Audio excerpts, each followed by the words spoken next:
In the past 15 years or so, morally gray characters have become extremely popular. Matter of fact, I was just getting into fantasy during what I would consider the beginning wave of grimdark and morally gray characters, worlds, and stories. I should have just said books. Morally gray fantasy books.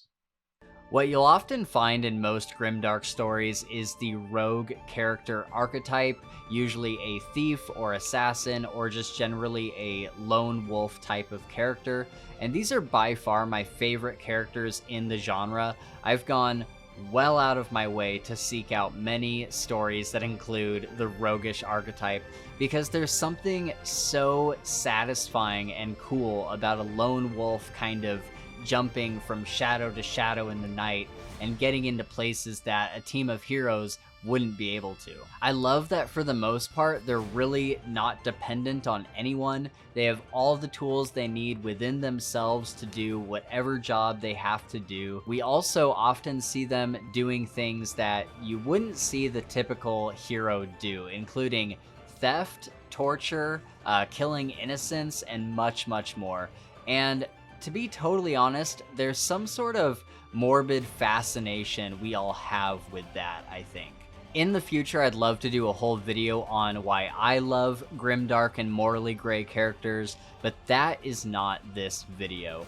With Night Angel Nemesis having just released, I would love to show you guys my top 10 list and some honorable mentions of my favorite rogue characters. But also, hopefully this gives you some more books to check out if you like these kind of characters as much as I do. I've been reading this subgenre for a long time, and it took me a long time to find the good ones. There was a lot of bad ones that I kind of had to weed out throughout the years. So I can say that everything on this list is definitely worth checking out. These are all pretty high recommendations from me. And I think that you'll find varying levels of success with these books depending on what you're looking for in a roguish character. But at the end of the day, they're all excellent. So we're going to get into that. I'll try not to drag it on too long, but if you end up enjoying this content, please consider hitting those subscribe and like buttons. It really does help us out a lot, more than you know. And sorry, I have not fixed my green screen yet. I'm going to be doing that this weekend, so I'm afraid my background isn't terribly interesting for this video, but I'll try my best to put fun images and stuff up on the screen. And you'll probably see my dog Hank back there over on the bed from time to time, which is infinitely more interesting and adorable than looking at my face. So hello darkness, my old friend. All right, let's get into it. So I'm wondering, should I start with number 10 and then work my way up to like my top 3 or my top 5 or whatever? I think that's probably the better idea, right? To start at my like least favorite and work my way up to my favorites. And then at the very end, we'll do some honorable mentions. I think I have 3 honorable mentions. So starting at number 10, we have Gabriel De Leone from the Empire of the Vampire book by J. Kristoff. I forget what the name of the series is. So the only reason that he is at number 10 is because this was a first in a series, and I haven't gotten to spend like a whole lot of time with this character. And plus it was so long ago that I read this that I can't remember a lot of the details about him, but I really, really liked what I read of this character. I really enjoyed the whole story, but especially Gabriel. And he is very much the kind of rogue, like he's not necessarily an assassin, he's not necessarily a thief, although he kind of does both of those things. He's more of a lone wolf type character, and he is the very last Silver Saint, which is this I guess kind of order of vampire hunters. Basically what happens at the before the events of the book, the sun goes away, so there is no more sun, and all these vampires come out. It's kind of like an eternal night kind of thing. And so the world is just riddled with all of these vampires. And you kind of find out throughout the book, I'm not going to spoil anything, but you find out that these vampires have killed people that are very, very close to him, including the rest of the order of the Silver Saints that he considered brothers.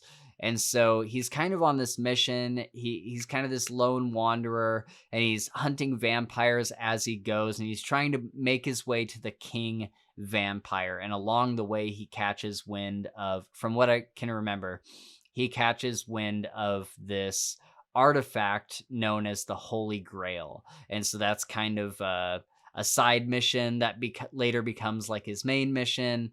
And it's really great. So that's kind of the story around him. But I loved how foul-mouthed he was, and I think that Jay Kristoff did such a good job with the swears in this book. They're so creative. It very much reminded me of like Lies of Locke Lamora, where it's like, wow, how did you fit those 2 or 3 words together in that way? Like I didn't know those could be in the same sentence. And so his swears are really creative. He's foul-mouthed, he's moody, and he's very morally gray. And I can't remember a lot of the morally gray decisions that he made in Empire of the Vampire, but I remember being like, oh yeah, this guy doesn't give a fuck. Like he will do anything to achieve his goal, even if it's, from what I can remember, harming innocents and stuff like that. But he's a complete badass. Like he is totally trained to just murder vampires. And he's got these tattoos that are all over his body, scribed in silver. And I can't remember exactly what they do, but I remember them. I think they're like magical in some way, and they help defend him from vampires. Matter of fact, it may even make them not be able to feed on him or something like that, because it is like inscribed silver all over his body. One of the other things I really liked about him is he is a straight up drug addict. And I always find this so fascinating in fantasy books, because I feel like it doesn't really happen that much where you get like an actual like drug addict character. And I think that Kristoff did it really, really good in this book. Basically, it's a pipe that he smokes out of, and it is the blood of the vampires that he kills, and it gives him some sort of high. And yeah, it was excellent. Like every time he was super close to running out of blood to smoke and stuff, you felt it as the reader, like, oh, he's gonna get like really sick, or he's gonna have all these like withdrawals and stuff.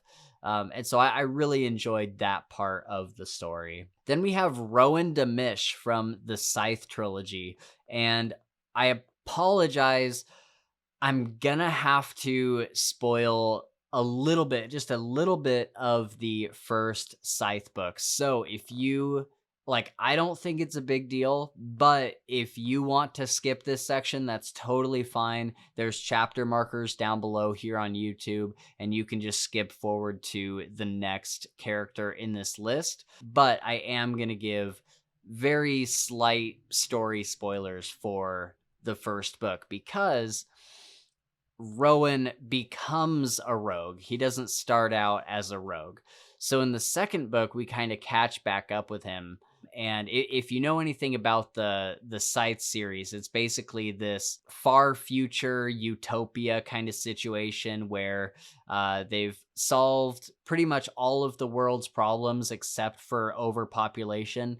And they have to have this order of what they call scythes, which are basically like, they kind of reminded me of the Jedi. Like they're supposed to be really wise and knowledgeable and use their power for good, because basically these scythes control the population, and they are the only ones who are allowed to kill. Near the end of the first book, Rowan is trying out to be a scythe, and he doesn't make it. He gets denied. And as we get to the end of the first book, he's starting to realize that the scythedom, there are pockets of the scythedom that are very corrupt. And so he kind of has this whole vigilante arc where he has the skills of a scythe, because he's been training for, I think, a year or whatever it was. And he's very, very good at it.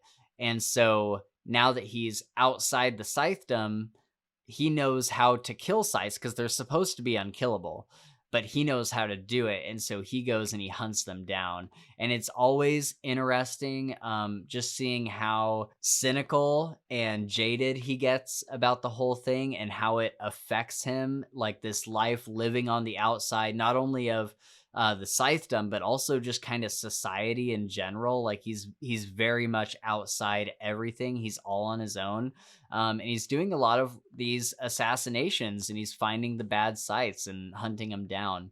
And Scythe is one of my favorite trilogies of all time, and I think Rowan is such a good character. He has so much personality, and that's weird to say because he's so like dead set on his mission, but I just loved how cool he is, and he just oozes style, and just very, very, very cool rogue character. Then at number 8, we have Viridiana Sovari from the Night Angel trilogy.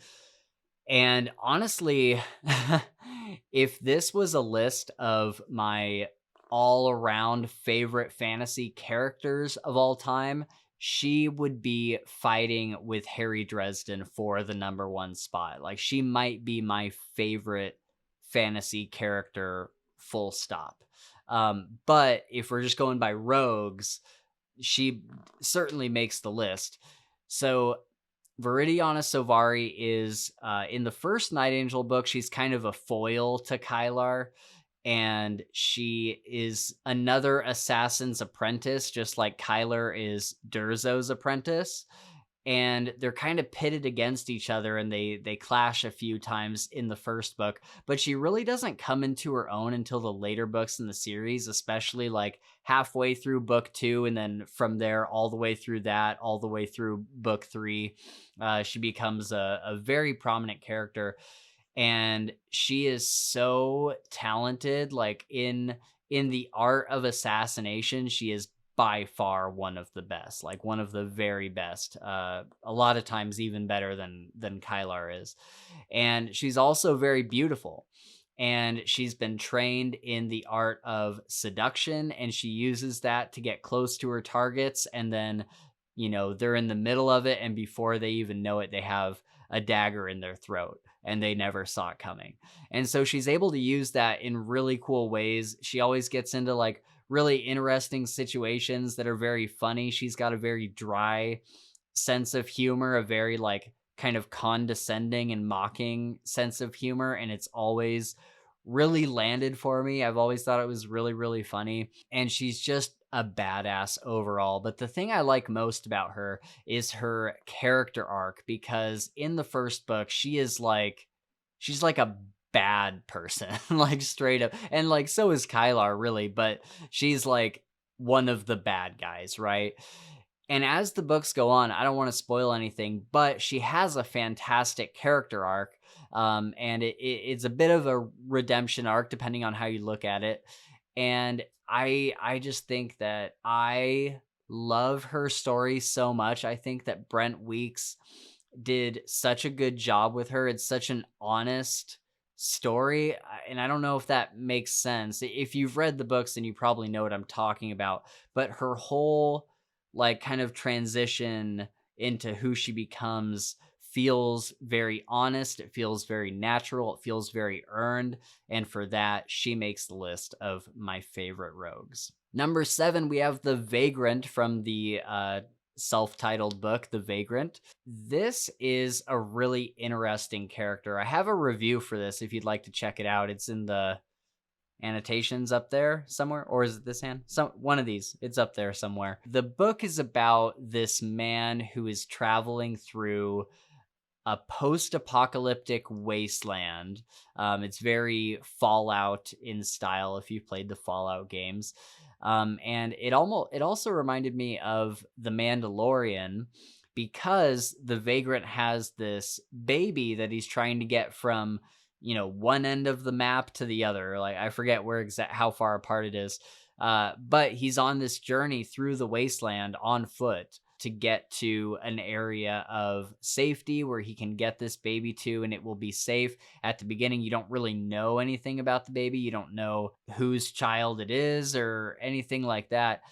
And also, you don't know a lot about the Vagrant because he is mute, so he cannot speak at all. But he travels with this sword that kind of talks to him in his head, and he is a just complete badass again. Like, he's one of the like lone wolf type characters. He's not really assassin, not really a thief. He's more of like a lone wolf, very very much like the Mandalorian. It reminded me of that a lot. And I know people have different opinions on that show. I'm not saying that Mandalorian is good or bad. I'm just saying the character is similar in just the style, right? So we see him kind of travel across the wasteland. And like I said at the beginning, we don't really know a whole lot about him. We don't know if he's like a good character or a bad character, or even if he like is morally gray. I would say he is. But as the story goes on, the thing that makes it interesting is that he's mute, right? And so you have to judge him solely based on his actions, instead of like how funny he is or how charming he is or anything like that. Like, there is no dialogue to give you a sense of what kind of guy the Vagrant is. And so you're purely judging him on the physical acts he does throughout the story. And I thought that was so interesting. And he's just a fantastic character. Like, he has a lot more personality than you would think he does. As you kind of go through the book, you'll see what I mean. But yeah, fantastic character, definitely makes the list. Again, check out my review if you would like to know more details that are more eloquently spoken than all the word vomit I just gave you. At number 6, we have Whitney Firestone from the Buried Goddess Saga, by Retzi Bruno and Jamie Castle. And I realize I haven't been saying the authors of these books. I'm sorry, but they'll be up on the screen in editing. You'll be able to see that. But yeah, Whitney Firestone is such an awesome character. He is a thief in the Buried Goddess Saga, and he is self-titled the best thief in the world. And he kind of has like this bigger than life personality, like arrogant but funny. It's not like annoyingly arrogant, like it's very charming, it's very funny. Like, he's a very easy character to like in the same way that, like Locke Lamora is, or something like that. He's just a fantastic character, and he is very good at what he does. But what you kind of find out as the books goes along, as the books go along, is that he kind of just like stumbles into things. A lot of his success is like half skill, but also half dumb luck.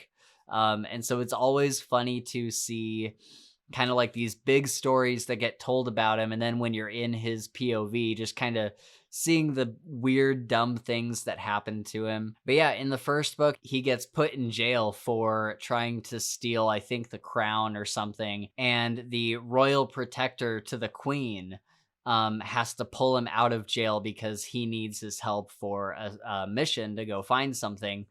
And so it's almost like kind of like a buddy cop movie almost, where they're two completely opposite personalities and they have to stick together to see this mission to the end. And they're just going back and forth and back and forth. But, maybe by the end, you can tell that they are kind of friends in some way. They get a little closer.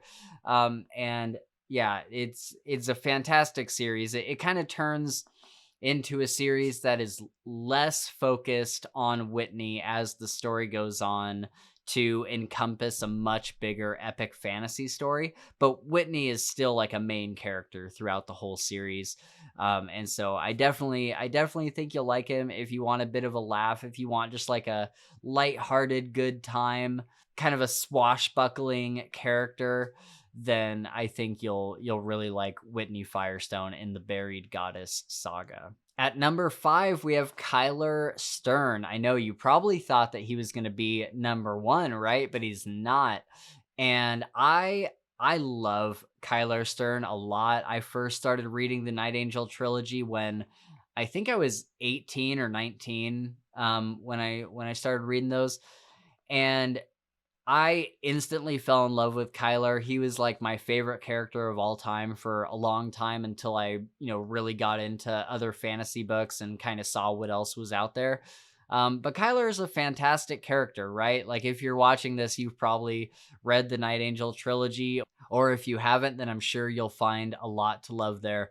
Kylar Stern grows up as an orphan and is kind of in this guild of like small time thieves. Like, they're kind of just running rackets on people and stuff, like in a very small way. He's trying to find a way to get out of the guild life. And this guy, Durzo Blint, who is the world's best assassin, decides to kind of adopt him and train him to become an assassin like himself, except they don't call themselves assassin, but they call themselves wet boys, which is a really weird term, so I just call them assassins. And we see Kylar throughout the year kind of grow and train and become a very, very good assassin like Durzo. And we also see him have to do a lot of like really terrible things that Durzo makes him do in order to, be in this business. They call it the bitter business. And so this is like, I think, the first actual Grimdark book that I ever read. And it is very dark. There is some really, really gnarly things that happen in this trilogy. And I still think that it's probably one of the darker Grimdark books that I've read. So naturally, we see a whole like kind of, I don't know if it's really a corruption thing, but we see him do some bad stuff. But there's this one thing in his life that is kind of tying him back to reality and goodness, and that is this girl that he loves, Aline. And she was from the guild that he was previously in, and he made a deal with somebody to kind of get her into a better life, but he could never ever see her again. So throughout, especially the first book, we kind of see him warring with these two parts of himself. The part of himself that wants to do good and wants to see the best in people, including Durzo, which is crazy to everybody else. Everybody's like, Durzo's a piece of shit. And he really tries to see the best in him. And he tries to see not so much the best in the world. He has a really cynical view of the world in general, but he tries to see the best in the people that he holds closest, even though they're all kind of terrible. And so that's kind of who he is. He's struggling between the two, between, wanting to be this master assassin and having like this really cynical outlook on the world, but also having a few people that he holds near and dear to him. And so he's just a great character. Like, he is the rogue character. Like, on any list of favorite rogue characters, he will always be on that list because he is known as the assassin character. So if you haven't read Night Angel yet, you absolutely need to. If you like rogue characters, you can't go wrong. Then at number 4, we have John Vanguard from We Men of Ash and Shadow by Holly Tinsley. That's this guy right here. And he is a cool roguish character. He's more of like he's kind of a mix between an assassin type character and like the lone wolf archetype, because he doesn't really get close to anybody. He doesn't allow himself to get super close to anybody, but he also does kill for a living. So in this world, really we're focused on one city in this book, the city of Dorsey, and this city is completely corrupt. All monarchy or anything like that, like any type of ruling government, is completely abolished, and you basically have these criminals running the whole thing. And Sanguine is probably the biggest one. I guess he's what you could call like the Baron of the city or something, but they're all like criminals, war criminals, stuff like that. And Sanguine basically has him killing people for money, just like anyone who like opposes him or anyone he thinks needs to be, taken off the board. He has Vanguard go and take them out. Vanguard also has this really cool ability, and he doesn't know how it works, and nobody else really knows about it, but he can sort of become invisible. It's more of like a thing where if he's hunting somebody, the other person may not necessarily like consciously recognize that he's there. It's not necessarily like, oh, I'm going invisible, but it's like he's just kind of taken out of the public consciousness. So it's always really interesting to see him hunting a target. He kind of sneaks around and kind of comes in at the last moment and does what he needs to do. And he is just such a fantastic character because as the book goes on, you find out that he pushes these feelings way, way, way deep down, but he does care for some people. There are a certain group of people that he does care for very much. And that kind of develops as the book goes on. He also has like a really dry sense of humor. He's really funny and just kind of a dry, straight-faced way, very like monotone delivery. And he's just very cool in general. Like he is just like a cool character that has a ton of style and feels like he fits in this world very much. And when you learn more about his past and some of this trauma that he's gone through and stuff, it just makes you feel so much for him and feel so connected with this character. He's definitely one of my favorites. He's in my top 5 for a reason. Please go read We Men of Ash and Shadow by H.L. Tinsley if you haven't already. All right, we're in the top 3. These are my top 3 favorite rogues. And you know, one of these is going to be very surprising, but I'm not sure, unless you've watched a lot of our content, I'm not sure you'll recognize the other 2. I don't think they're who you think they will be. So, number 3 is obviously Locke Lamora, my guy. Like, I love Locke so much. He's so snarky and witty, and he's able to outthink everyone else around him. He's so smart in a strategic way where he just knows what to do to get around the system and to outmaneuver people and to outthink people. And he comes up with the coolest plans where at the end of the story, you're like, oh man, I did not see that coming. Like he just ran circles around these people, and he I don't want to say he always comes out on top because he definitely doesn't, but he is very, very smart, and just like how he works his way through every situation is always really, really fun to read about. I would be really surprised if you didn't know what The Lies of Locke Lamora is about, but basically it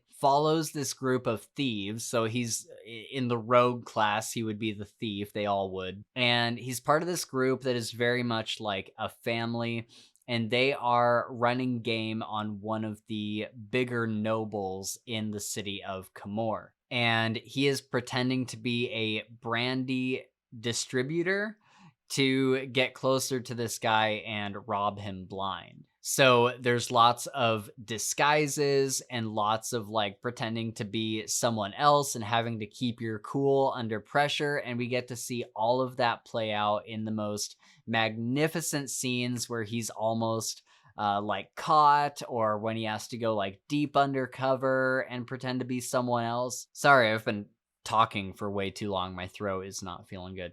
But it's just a great story with lots of twists and turns. Locke Lamora also has a super foul mouth, super creative curses. Him and all his friends are really, really smart with the way that they use curse words, and it's really just inventive and like, how did you think of that kind of stuff? So yeah, Locke Lamora, definitely one worth checking out if you haven't read The Lies of Locke Lamora by Scott Lynch already.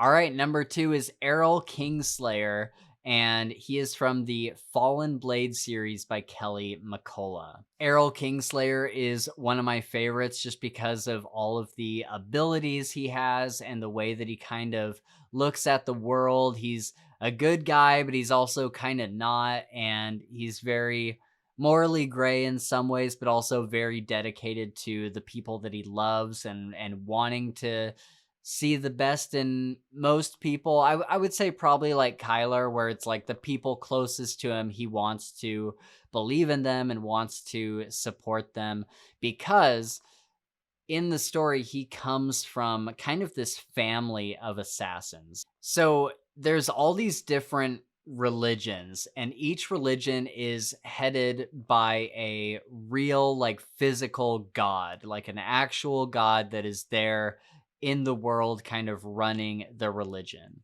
And he comes from the goddess Namara, and it's kind of this cult of assassins. And basically, what she can do is see the truth in people and figure out who really needs to be assassinated for the betterment of all mankind, pretty much.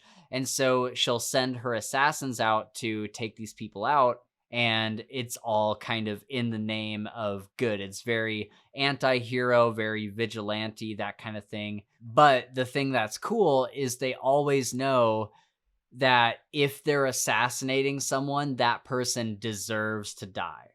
So what happens before the events of the story is Namera dies. They are attacked by the Sun King, I think, if I remember correctly. And basically her mortal body completely shatters, and she's no longer able to talk to her assassins or anything like that. And so then this big raid happens, and pretty much his entire cult is all wiped out. He believes that he is the last assassin left because he was off the island at the time that the attack happened. So when we see Aral at the beginning of the story, he is a alcoholic, and he is just doing whatever he can for work, whether it's stealing stuff or courier work or whatever he can get his hands on to make money. And all that money goes back into the bottle and his room and board. That's pretty much all he buys. So it was really interesting to kind of watch this character who was an alcoholic, and also there's a drug called Ethic in this world that he was addicted to, and kind of off and on again. And so it was really interesting to go on this journey with him, where he's overcoming all these various addictions. And I just enjoyed that a lot. I liked going on that journey with him. He's also joined by kind of a, I don't know if you would call it an animal companion. It's a living shadow. It's this little dragon that lives in his shadow and can move his shadow and do various magical things, like shroud him in shadow. Or if he like jumps off a building, he can turn into like a big like hang glider and kind of fly through the city. His name is Triss. He's this little dragon. He's very kind of snarky and funny. It's always a good time when he's on the page. And I would say that Aral is pretty snarky too, in more of a dry way, similar to John Vanguard that I mentioned earlier. Just very kind of like, I wouldn't say like monotone, but just very like dry, straightforward sense of humor. And on top of that, Aral is just so cool. He is the coolest. He's one of the coolest assassins on this list. He is so skilled at infiltration, and we get lots of scenes with him kind of like breaking into a castle or something. And in a lot of other books, it would be this quick thing like, oh, he ran on the rooftops and then like jumped through the window and all this stuff. No. What Kelly McCullough does here is he will give us like a step-by-step what Aral does to get into this castle or whatever place he's trying to get into. And a lot of it is like waiting, like sitting in a hiding spot and watching the guards go by and trying to figure out like how he can get in. And so a lot of that was really, really fun to watch. And then when he fights, it is just magic. It is so cool when he fights. He's so skilled, and I just love everything about this character. He's so much fun, and where he gets to at the end of the series, like, it got me so hyped. I love how this series kind of wraps up, and I think Kelly McCullough is still writing some more books in the series that haven't been published yet, but the last one that was officially published is kind of a well-rounded ending to the series, in my opinion. And where he ends up at the end there is just like, oh yes, that is the perfect place for him to be. So I really truly hope you will check out the Fallen Blade series by Kelly McCullough. It is definitely one of my favorite assassin series of all time. Last on the list, number 1. Can you guess who it is? One of our favorite series on the channel here. This would be Rezkin from the Kingsdark Tidings series by Kel Cade. Rezkin is one of my favorite characters of all time. He is such an awesome rogue, and he is a rogue in the most literal sense. He encompasses all three. He is an assassin, he is a thief, and he is a lone wolf. And he does all of this flawlessly, but also he's not like a Mary Sue character or like a Gary Stu or whatever. He has his shortcomings, but it's not in the way of combat or infiltration or thieving. Like he's pretty good at most things.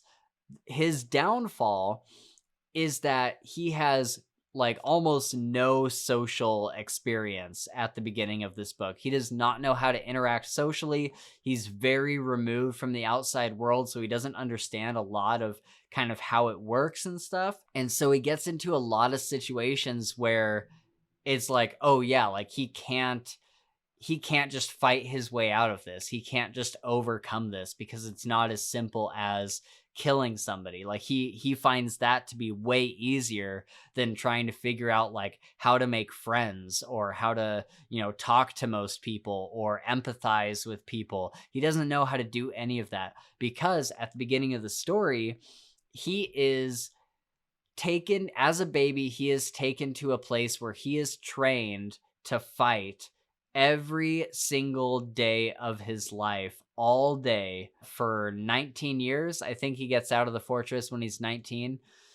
And just imagine like being trained to be a perfect weapon every single day of your life for 19 years from the time that you're basically a baby. Like as soon as he could walk, they had him, doing stuff.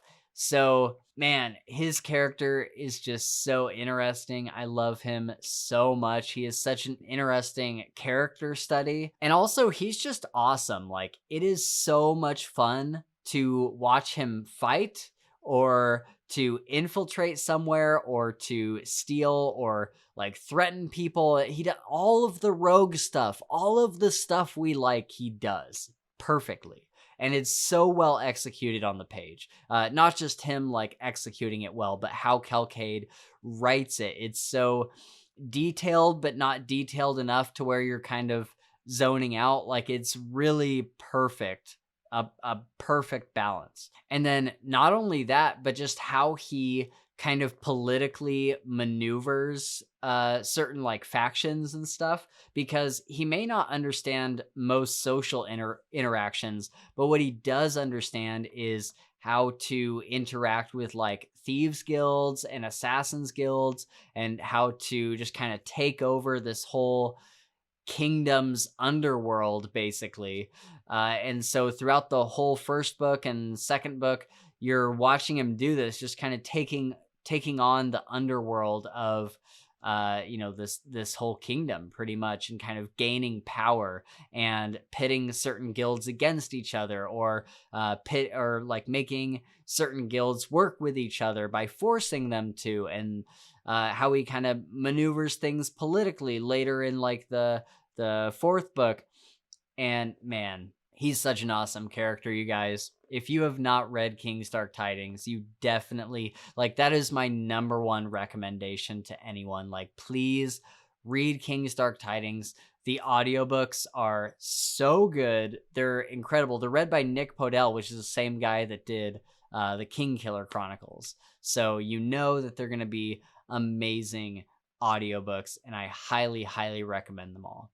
So we're going on pretty long here, but I'm going to throw out a couple honorable mentions from the book Among Thieves by M.J. Kuhn. We have Raya Kautela, and she is a thief. And I know that MJ was inspired a lot by the Lies of Locke Lamora and other grimdark books like that. Raya is a thief who was kind of a lone wolf for a long time, but she's running from kind of a messy past, and she gets involved with this guild master. He runs a guild of thieves, and she is now indebted to him. And there's kind of this whole mission that the book takes place around, where if she completes it successfully, she might be able to get out from underneath this guild master who's kind of got her locked into this situation. And yeah, she's a total badass. She's really good at all the thieving stuff, all the roguish stuff that you can imagine. She uses 2 axes. Usually we see, these rogues use like daggers or swords or whatever. And so I thought it was really cool to see a change of pace from that, while also keeping it very roguish, dual wielding axes. And so yeah, I thought that was a nice change of pace. We also get Aaron Fellhorn from A Dance of Cloaks by David Dalglish. And to be honest, I don't remember a whole lot about this character. I really, really liked him. He's the main POV in A Dance of Cloaks, and he's got a father who is kind of the lord of the underworld, of the assassins and whatnot. And as Aaron gets older, he kind of realizes that his dad is not the best person in the world, and that he's doing a lot of things that are endangering people that Aaron cares about. So it's kind of him coming to grips with, this darker side of him. He's been trained to be like this thief and assassin his whole life, but also, there's a girl and he wants to protect her, and his dad like pretty much wants to kill her.